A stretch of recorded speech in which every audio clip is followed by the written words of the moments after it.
नमस्कार, आप देख रहे हैं न्यूज़ 24 यूपी उत्तराखंड और आपके साथ मैं हूं प्रियंका सिंह। हमारे इस खास कार्यक्रम में आप सभी का बेहद स्वागत है। और आज दर्शकों हम एक ऐसे मुद्दे पर बात करने वाले हैं जिस मुद्दे को लेकर के आप लोग लंबे समय से इंतजार कर रहे हैं। वो वेतन आयोग भत्ता को लेकर के बात आज हम करेंगे जो वर्तमान में कुछ और नजर आ रही है, लेकिन माना जा रहा है कि कुछ दिनों के बाद इसमें राहत मिल सकती है। हम बात कर रहे हैं 8वें वेतन आयोग की। और इस पर चर्चा करना आज किस लिए जरूरी है उस पर भी आज हम बात करेंगे। और आज हमारे साथ एक खास मेहमान भी जुड़ने वाले हैं, लेकिन उससे पहले आपको बता दें कि दिवाली जिस तरह से हम देख रहे हैं कि दियों का त्योहार है, हर घर जगमगाता हुआ नजर आया, हर घर में दीप प्रज्वलित हुआ। अब उम्मीद की जा रही है कि केंद्र सरकार सभी कर्मचारियों को, जो केंद्रीय कर्मचारी हैं, उनके जीवन में भी इसी तरह की जगमगाहट को बरकरार रखे। तो हमारे साथ इस खास चर्चा में खास मेहमान विजय कुमार बंधु जी जुड़ चुके हैं, जो कि अटेवा से हमारे प्रदेश अध्यक्ष है, अटेवा के प्रदेश अध्यक्ष है। और एक लंबे वक्त से कह सकते हैं कि इन्होंने एक जुनून दिखाया है कर्मचारियों के प्रति। और ये भी कहा जा सकता है कि इन्हीं के बदौलत आज हम एक तस्वीर देख रहे हैं कि किसी तरह से कर्मचारियों को लेकर के एक बड़ी आवाज एक बड़े पैमाने पर बुलंद की जा रही है। बंधु जी, आपका बहुत बहुत स्वागत है हमारे इस खास कार्यक्रम में। और आज की खास चर्चा में आप हमारे साथ जुड़े हैं। उम्मीद करते हैं कि कर्मचारियों के लिए एक बड़ी राहत की खबर आप अपनी तरफ से कहते हुए नजर आएंगे। तो दियों का त्योहार अभी अभी गया है और कल की बात है जब हम सबके घर में दिए जगमगाते हुए नजर आए, तो रोशनी थी। क्या वो रोशनी कर्मचारियों की जिंदगी में भी आने वाली है? बहुत-बहुत धन्यवाद और आपको भी और सभी को दीपावली की शुभकामनाएँ। और बिल्कुल। हम सबकी उम्मीद रहती है कि जैसे घर जगमगा रहे हैं दीपावली को, वैसे दिल भी जगमगाएँ हम्म। और जो केंद्रीय कर्मचारी हैं या राज्यों के उसके बाद नंबर आता है उनकी उनका भी दिल जगमगाए।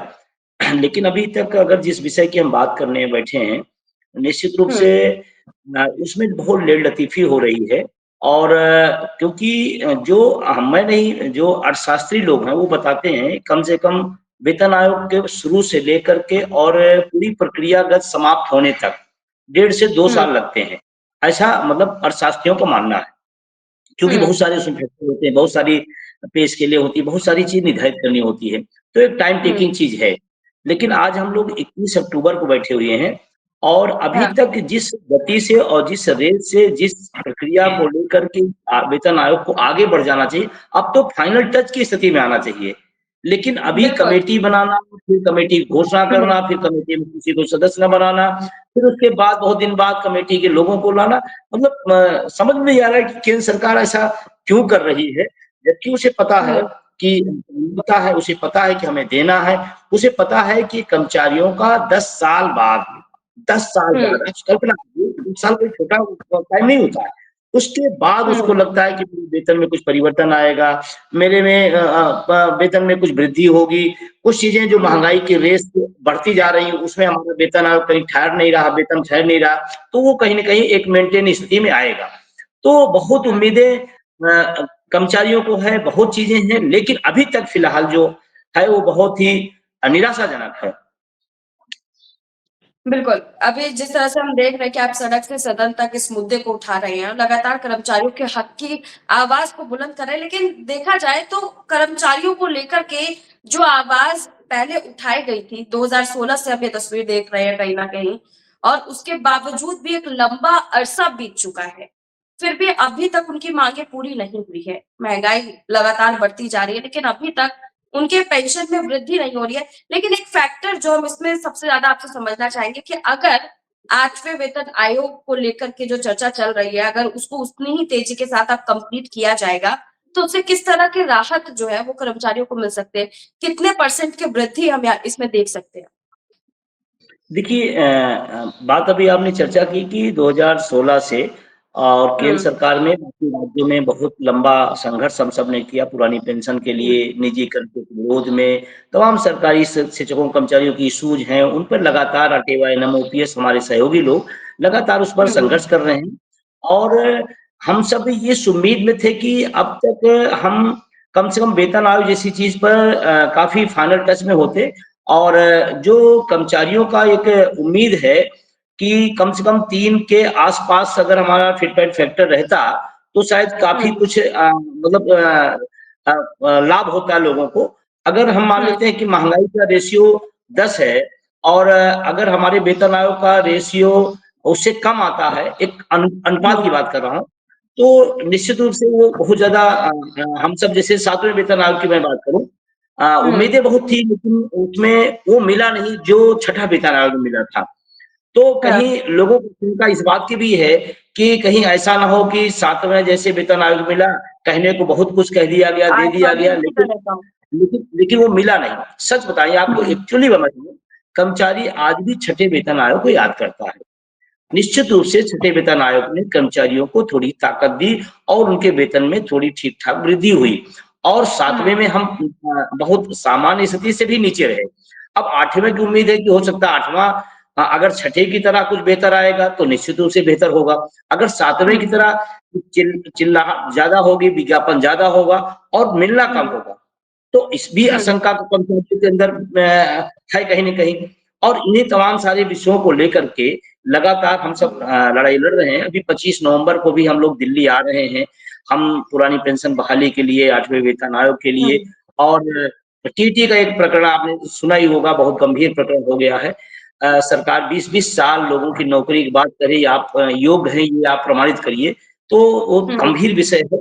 उन सारे गंभीर विषय पे हमेशा अटे बाय नमो पे लड़ाई लड़ा है। 25 नवंबर को हम लोग दिल्ली आएँगे और अपनी बात सरकार से अच्छा जब हम सरकार के सामने जाते हैं या सरकार से हाँ, अपनी बात कहते हैं, तो लोगों को लगता है भाई विरोध कर रहा हूँ।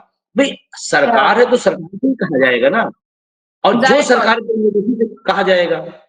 ऐसा तो हुँ, नहीं कि हम टैक्स भारत सरकार को देंगे और 8वाँ वेतन आयोग हम किसी और देश से माँगेंगे। हम सही बात है। जहाँ जहाँ हमारी हमारी भागीदारी है, हम जहाँ वहीं से बात हुँ, करेंगे। तो वर्तमान में जो सरकार है, उसी से कहा जाएगा, उसी की आलोचना होगी, उसी के खिलाफ संघर्ष होगा, इसमें कोई बड़ी बात नहीं है।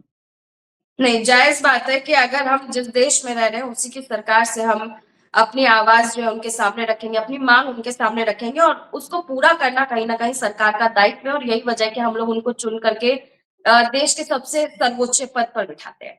बहरहाल यहाँ पर देखा जाए बंधु जी, तो मैं एक आंकड़ा आपके सामने रखना चाहूँगी कि अभी वर्तमान में अगर मैं महँगाई भत्ते की बात करूँ, तो 58% के अराउंड है और बताया जा रहा है कि जब तक ये 8वां वेतन लागू होगा, तब तक ये करीब-करीब इसमें 60% का जो आंकड़ा है वो निकल कर के आ रहा है कि 58 से वो 60% यानी कि 2% की और उछाल पर नज़र आ सकता है। तो उसके बाद उन आंकड़ों के बढ़ोतरी के बाद भी जो आप लोग की अभी की माँगे हैं, वो भी अगर मान लीजिए कि और टाल दिया गया या फिर उसको पूरा कर दिया गया, तो आप लोग किस तरह से उसको टेक करेंगे? देखिए अभी आपने एक लाइन क्लियर कर दी कि अभी 58 है और 2% और बढ़ जाएगा 60 हो जाएगा। फिर हाँ, उसके बाद क्या होगा? संभावना है, संभावना है।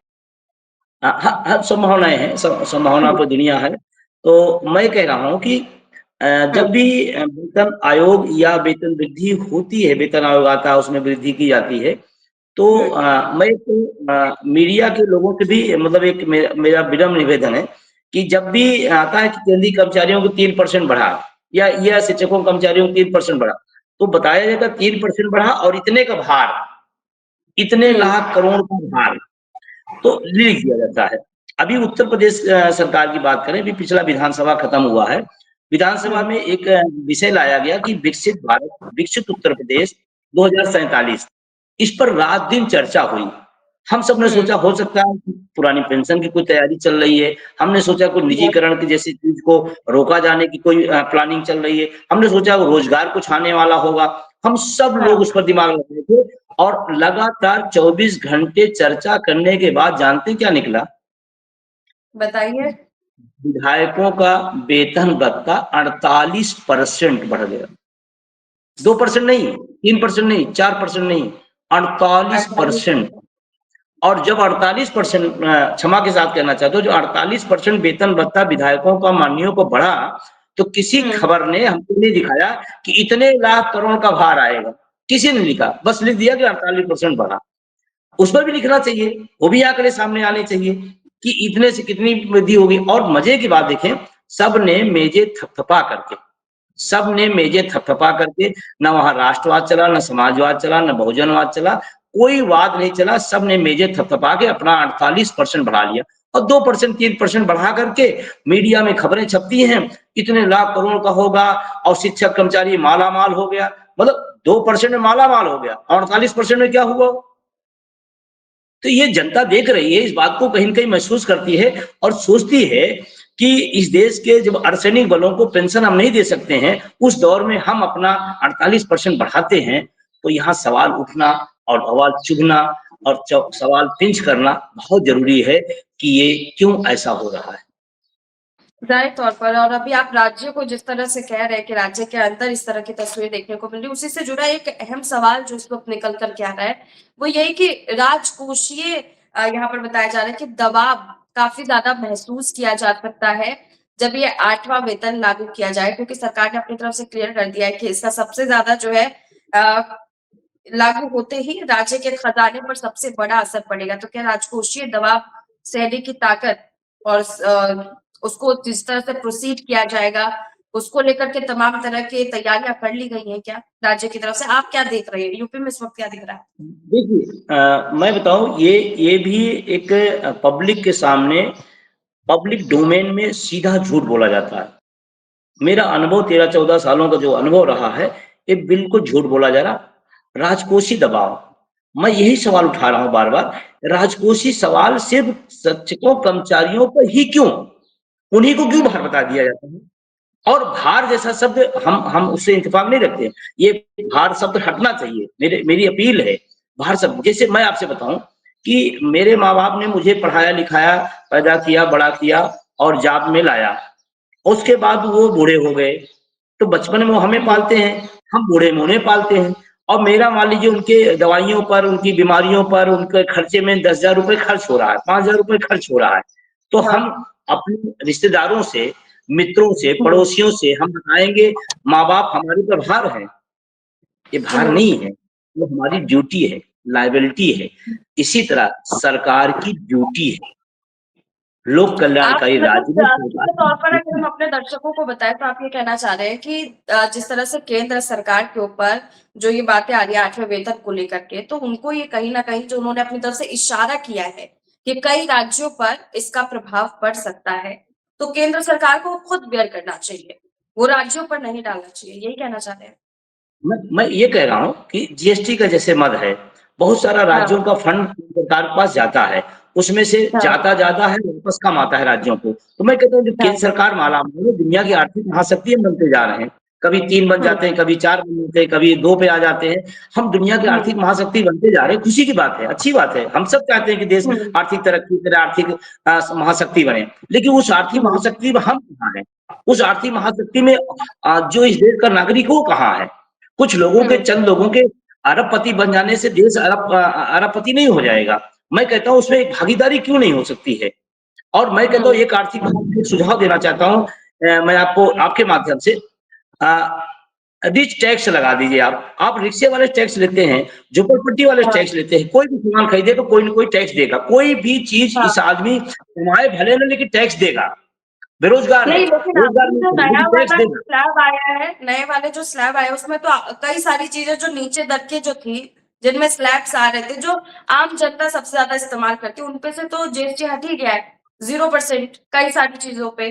कहीं पे जो है वो अभी घट करके 5% पे आ गया है। तो कैसे जी, आप जी। इसको देख रहे हैं? अभी अभी मैं 2 दुकानों पे गया था संयोग से त्योहार की है बात दीपावली की चर्चा कर लूँ, तो मैंने उनसे हाँ, बच्ची थी छोटी बच्ची थी चलो ठीक है हम लोग नहीं उस पर ज़्यादा विश्वास करते पटाखे उस पर दिवाली पर, लेकिन चलो बच्चे हैं कुछ न कुछ तो उनकी इच्छा रहती है वो स्वाभाविक है, हुँ, त्योहार है जो उमंग होना चाहिए। तो मैंने जैसे उनको मैंने पे करना शुरू किया तो हमने कहा भाई साहब जीएसटी कम हो गई है, तो आप इनका भी दाम तो कम करिए ना। उन्होंने एक बहुत हाँ, महत्वपूर्ण बात कही। उन्होंने कहा कि हुँ, हाँ, 5% कम हुआ है।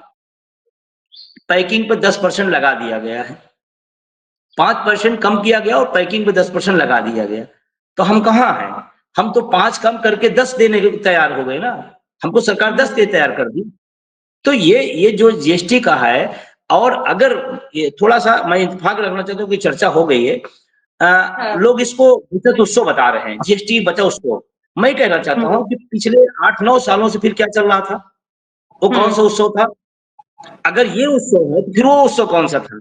जब जीएसटी हुँ, फुल ली जा रही थी और आज भी मैं बता दूं, पब्लिक डोमेन में आप जब व्यवहारिक रूप से चीजों पर जाएंगे तो दुकानदार कहता है, अब मुझे नहीं पता सरकार उनके साथ क्या, उनको क्या दिशा निर्देश दिए, दुकानदार कहता है नहीं साहब इस पर नहीं हुआ है, ये छुओ नहीं साहब इस पर नहीं हुआ है, नहीं साहब इस पर नहीं हुआ है। या तो सरकार ने और जनता के बीच में गलत चीजें फैलाई, या फिर उसको इम्प्लीमेंट नहीं कर पा रहे हैं। इम्प्लीमेंट कराना भी सरकार का काम है। अगर आपने छूट दी है तो आप निश्चित रूप से उसका इम्प्लीमेंट कराएं। अगर और जनरली दुकानदार क्या होता है कि घट जाएगा तो नहीं देगा, बढ़ जाएगा तो तुरंत उसी दिन से लागू हो जाएगा। तो ये सरकार का काम है कि इसको देखें। और रही बात जो राजकोषीय भार की बात बता रहे थे, राजकोषीय भार कहीं नहीं है। क्या देश का एक शिक्षक, एक कर्मचारी कोई रेल चला रहा है तो देश के योगदान दे रहा है नहीं दे रहा, उसका राष्ट्र के निर्माण में योगदान है या नहीं है? एक लोको पायलट है तो क्या वो देश के लिए काम कर रहा है नहीं कर रहा है? क्या एक इंजीनियर है, क्या एक वैज्ञानिक है, क्या एक टीचर है जो भारत का भाग विधाता है, जो बच्चों का भाग विधाता है, क्या वो लोक निर्माण में या राष्ट्र निर्माण में काम नहीं कर रहा है क्या? तो जब काम कर रहा है तो फिर राजकीय कोष भार राजकीय कोष किस लिए है? इस देश के नागरिकों के लिए है। और मैं आपको एक छोटा उत्तराखंड की बताऊं, मैं आपको बताऊं, जहां, क्योंकि उससे संबंधित है, जहां जहां लोग रिटायर हुए हैं और ओल्ड पेंशन के अंदर हैं, उस मोहल्ले के दुकानदारों की दुकान अच्छी चलती है। हमने एक बार उत्तराखंड गए, मैंने उनसे पूछा क्यों, कहा सर सब लोग पेंशनर है और 1 तारीख को पेंशन आ जाती है, 2 तारीख को हमको पैसा मिल जाता है, हमें सामान देने में कोई दिक्कत नहीं होती है और पेंशन से हमारी दुकानदारी अच्छी चले। इसका दुकान चल रही है, इसका मतलब देश की प्रगति में तो काम हो रहा है। तो अगर राजकोषीय भार बताएंगे तो फिर इसका मतलब ये हुआ कि हमारा कोई योगदान नहीं है देश में, जबकि टैक्स क्यों है हमारे, हम टैक्स दे रहे हैं। हम तो नहीं कह रहे कि टैक्स देने से हम घाटे में जा रहे हैं, हम तो कहते हैं भाई ईमानदारी से हम टैक्स देंगे और सरकार को देना भी चाहिए, टैक्स हमारे खाते में हम उसको देंगे। लेकिन जब सरकार को देने की बारी आती है तो फिर दुनिया भर आंकड़े दिए जाते हैं, वो ठीक नहीं है। उम्मीद कितनी है बंधु जी इस वेतन आयोग से, 8वें वेतन आयोग से क्या उम्मीद लगा रहे हैं आप, और कितनी आपकी एक्सपेक्टेशन है कि कितनी तक होनी चाहिए थी? देखिए उम्मीद तो सबकी है और बहुत है, क्योंकि 7वें में मिला नहीं है तो 8वें में और उम्मीद पाल रखा है। और 3 के अबव अगर चीजें रहती हैं इम्पैक्ट फैक्टर तो फिर निश्चित रूप से एक अच्छा खासा कुछ अच्छा महसूस करने की स्थिति में आ सकते हैं। अगर 3 के नीचे रहता है तो निश्चित रूप से फिर वो घूम करके आंकड़ेबाजी हो जाएगी और मिलना कुछ नहीं होगा और चर्चाएं ज्यादा होंगी। जाहिर तौर पर संविदा कर्मचारियों को लेकर भी कई सारी बातें जो है वो सामने निकल कर के आ रही, क्योंकि अब सरकार की तरफ से हम देख रहे हैं तो संविदा कर्मचारियों को सबसे ज्यादा प्रोत्साहित करते हुए कहीं ना कहीं नजर आती है वो। ज्यादातर कामों में संविदा कर्मचारियों को लेकर के आ जाते हैं, उनको लेकर के आपका क्या परसेप्शन है, उनको कितनी सैलरी जो है वो मिलनी चाहिए सरकार की तरफ? बहुत महत्वपूर्ण सवाल, बहुत ही अच्छा सवाल आपने किया। आउटसोर्सिंग संविदा या जितनी भी इस तरह की व्यवस्थाएं हैं, इस देश की क्षमता और प्रतिभा और नौजवानों के साथ शोषण है। मैं ये बात कह रहा हूँ, लोगों को अखर सकता, लेकिन मैं बता रहा हूँ आपको कि ये लोगों का आउटसोर्सिंग संविदा, ये सब निजीकरण के अलग अलग रूप हैं और ये एक भारत जैसा दुनिया में सबसे युवा देश है, उस युवाओं के साथ शोषण है और ये भारत के लिए अभिशाप है। कारण क्या मैं बता दूं, जो लोग उसमें नौकरी कर रहे हैं उनकी योग्यताएं वही है, उनकी क्षमताएं वही है, समय आप वही ले रहे हैं, फिर आप काम पूरा और दाम आधा भी नहीं, ये कौन सी नीति है, ये कौन सी व्यवस्था है? अब हमसे बता दें कि एक विधायक 10,000 पाएगा, एक विधायक 2.5 लाख पाएगा, 2 विधायक होंगे, 2 तरह के विधायक होंगे, कौन विधायक 10,000 वाला लेगा? मैं कह रहा हूं कि जब सरकारी पद खाली हैं, लाखों लाख सालों साल पद खाली पड़े हैं, उन पर अस्थायी नियुक्तियां क्यों नहीं हो रही है? और रही बात उत्तर प्रदेश की, मैं बता दूं आपको, यहाँ पर आउटसोर्सिंग को एक निगम का रूप दे दिया गया। नौजवानों के सामने उनके आंखों से एक सीधा उनका हकमारी कर दी गई और कहा गया 20 से 40,000 के बीच में आपकी, अब जितनी बड़ी योग्यता हो, जितनी बड़ी इंजीनियरिंग आप नौकरी डिग्री लेके आइए, अब जितनी बड़ी डिग्रियां लेके आपको 20 से 40 के बीच बांध दिया गया। अभी अभी घोषणा की गई 20 से 40 मिलेगा नहीं मिलेगा वो अलग बात है, लेकिन अगर हम उसी की बात करें तो जब योग्यता के अनुसार, क्षमता के अनुसार अगर उसको पोजीशन नहीं मिलेगी तो क्या ये देश तरक्की करेगा? और मैं जाता रहता हूँ, अभी मैं पिछले हफ्ते लोहिया लोहिया संस्थान लखनऊ का बहुत बड़ा संस्थान है, बहुत पीड़ा में है। आउटसोर्सिंग संविदा वाले बहुत पीड़ा में, बताया कुछ जाता है, मिलता कुछ है और अधिकारी उस पर जबरदस्त शोषण करते हैं। एक छोटा कर्मचारी हुँ, है, अस्थायी कर्मचारी है, उसका शोषण भी जबरदस्त होता और सरकार ये करवा रही एजेंसियों से। हम कहते हैं सरकार हुँ। क्यों अपने हक में नहीं लेती? अस्थायी पद भर्ती करे, अस्थायी पद सरकार के अंडर में रहती है और उससे बहुत कुछ अच्छी व्यवस्थाएँ बन सकती हैं, उसका अच्छा ₹10,000 में लखनऊ जैसे शहर में, आप कल्पना करिए मैम, इस महँगाई के दौर में कैसे जिएगा? बच्चे को पढ़ाएगा, सही बात है। खाना खिलाएगा, कपड़े पहनेगा, हुँ। दवाइयाँ माँ-बाप को लाएगा, क्या करेगा वो? तो इस व्यवस्था के मैं खिलाफ हूँ, मैं कहता हूँ रिक्त पद खाली पड़े हैं, उन पर भर्तियाँ हों, अस्थायी भर्तियाँ हों। ज़ाहिर तौर पर एक अहम सवाल भी आपसे जानना चाह रहे थे कि ईपीएफओ में भी हम देख रहे हैं कि उसमें न्यूनतम जो है वो ₹1000 का दर रहा है। आप लोग लंबे वक़्त से जो है इसको लेकर माँग उठा रहे हैं, इसे बढ़ाने की माँग कर रहे हैं। अभी आप महँगाई की भी बात कह रहे थे, तो इसे भी जोड़ कर के बताइए कि अभी जो महँगाई देख रहे हैं हम, जो महँगाई का दर है, उस दर को देखते हुए ईपीएफओ में आप कितनी बढ़ोतरी की माँग कर सकते हैं? और आपको क्या लगता है सरकार जो है वो कितने माँग पर जो है रुक सकती है, स्टे कर सकती है, आप लोग की माँग मान सकती है। देखिए, अभी भी ईपीएफ को लेकर के एक मतलब संगठन लगातार अभी जंतर-मंतर में धरना दिया, हमारे भी तमाम संपर्क में हैं लगातार और तमाम सारे बुजुर्ग लोग उसमें हैं, जो बेचारे हुँ, अब उम्मीद के भरोसे अपनी ज़िंदगी काट रहे हैं। अगर उनमें वृद्धि किया जाए तो निश्चित रूप से ज़रूरी है और क्योंकि जब आदमी सेवाएँ देता है, सेवाओं के बदले उसकी उम्मीदें होती हैं कि संस्थान या सरकार या समाज जो भी जहाँ पे सेवाएँ दिया है, जैसे आप मीडिया चैनल में हैं, तो आप भी उम्मीद करते हैं हुँ। कि हमारे चैनल के हेड हमारी सैलरी, हमारी सुविधाएँ दें, वो स्वाभाविक रूप से होना चाहिए और रहना भी चाहिए। तो उस हिसाब से उनकी वृद्धि नहीं है और इस समय बीमारियों का हर आदमी में आप देख रहे हैं कि लगभग 30 से 40% खुद की कमाई का आदमी का 40% 30% लगभग बीमारियों में जा रहा है। वो बुजुर्ग हो गए हैं, बहुत सारी चीज़ें उनकी समस्याएँ हैं, तो वृद्धि किया जाए तो अच्छी बात है और लगातार माँग भी हो रही है और सरकार को उसको मानना भी चाहिए। ज़ाहिर तौर पर माँग हो रही है और सरकार को इसे मानना भी चाहिए। ये बेहद ज़रूरी है क्योंकि एक अरसा बीत चुका है। कह सकते हैं कि करीब-करीब आप लोग के संघर्ष को अगर हम देखें तो 10 साल पूरे होने वाले हैं। बावजूद उसके जो है अभी भी कोई भी इसमें कोई भी स्पष्टीकरण नज़र नहीं आ रहा है। एक वेतन जो आप 6वाँ वेतन आप बता रहे थे कि 6th वेतन जो है वो कहीं न कहीं आप लोग के लिए यूज़फुल रहा, जिसमें आप लोगों ने एक लंबी छलांग देखी थी, लेकिन उसके बाद 7वें पर वही तर्ज रहा और अब 8वें की बात हो रही है और 8वें में भी हम कहीं न कहीं देख रहे हैं कि एक डाउनफॉल, एक लूप फॉल के तौर पर जो है वो नज़र आ रहा है। अब अगर इस पर बात करें, अगर मान लीजिए कि ये जो अधिसूचना है, ये अगले कुछ हफ्तों तक अगर जारी किया जा सकता है, तो राज्य की तरफ से आपकी क्या उम्मीदें लग रही है? क्योंकि राज्य सरकार की तरफ से कोई तैयारी आप देख रहे हैं ज़मीनी स्तर पर? क्योंकि आप खुद वहाँ पर हर चीज़ को अच्छे से परख रहे हैं, देख रहे हैं और एक लंबे वक़्त से इन सब चीज़ों से जुड़े हुए, तो ज़ाहिर तौर पर आपको तैयारियाँ तो मालूम चल ही रही होंगी, किस तरह की तैयारी राज्य स्तर पर हो रही है? नहीं, राज्य स्तर पे होता क्या है ना कि जब इस तरह का वेतन आयोग से संबंधित या इस तरह की वृद्धि वृद्धि की डीए की संबंधित वृद्धि आती है, तो केंद्र सरकार को हर राज्य देखता है कि केंद्र सरकार क्या कर रहा है, उस पर वो नज़र रखता है, गहन नज़र रखता है और उसी के अकॉर्डिंग अपनी हुँ, आर्थिक और केंद्र सरकार का जो रूल्स रहता है या उसी के आस-पास और उत्तर प्रदेश में तो रहा है कि केंद्र सरकार जो लागू किया उसको उत्तर प्रदेश सरकार ने सहयोग देने का काम किया और करना भी चाहिए।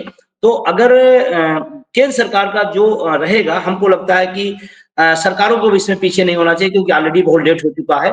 तो अब बहुत हुँ। और डिले करना ठीक नहीं है, लोगों में कर्मचारियों में आक्रोश भी बढ़ रहा है। तो निश्चित रूप से इस पर केंद्र सरकार, राज्य सरकार दोनों को पहलकदमी करके आगे बढ़ना चाहिए। ज़ाहिर तौर पर और देखा जाए तो इस बार सरकार की तरफ से तैयारियाँ भी की जा रही हैं, लेकिन ज़मीनी स्तर पर क्या हकीकत है, वो तो अब ज़मीन पर हम भी जाने वाले हैं और वहाँ से भी हम आपको बताएँगे किस तरह से जो है कर्मचारियों को लेकर के किस तरह के स्पष्टीकरण, किस तरह की तस्वीरें देखने को मिल रही हैं। लेकिन एक अहम सवाल जो हम आपसे जानना चाहते हैं कि जो ये 8वाँ वेतन है, इसको लेकर के आप क्या परसेप्शन दे रहे हैं? ठीक है, कागज़ों पर ही रहेगा ये वाला भी? 7वें को देखने के बाद कंपैरिज़न हम चाह रहे हैं बेसिकली कि 6th और 7th में आप किस तरह का आउटकम देख रहे हैं कि इस बार 8th में किस तरह का सरकार का आउटकम हो सकता है आप लोग के लिए?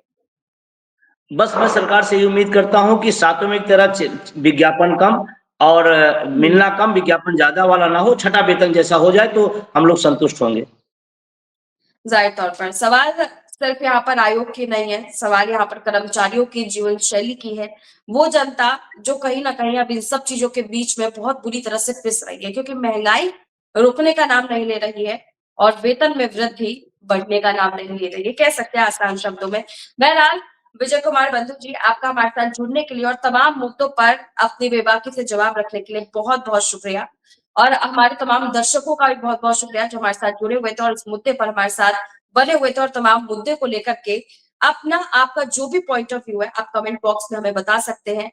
इस वेतन को लेकर के आप लोग क्या सोच रहे हैं और किस तरह से सरकार की तैयारियों को आप देख रहे हैं? क्या सरकार सच में इस वेतन को लेकर के सजग नज़र आ रही है? क्योंकि देखिए दीपावली पर कहीं न कहीं एक उम्मीद लगाई गई थी। एक और वक़्त उससे भी लंबा खिंच चुका है। माना जा रहा है कि हफ्ते भर के बाद जो है इस पूरे मुद्दे पर तैयारी हो सकती है। इस पूरे मुद्दे को लेकर के एक बड़ी घोषणा हो सकती है। हम सबकी निगाहें उस पर टिकी हुई है। जैसे कोई अपडेट आएगा हम आपके साथ साझा करेंगे। लेकिन आप लोग का क्या कुछ कहना है? कमेंट सेक्शन में लिखना आप बिल्कुल भी ना भूलें। फिलहाल मेरे साथ इस खास कार्यक्रम में बस इतना ही। मुझे दीजिए इजाज़त। नमस्कार।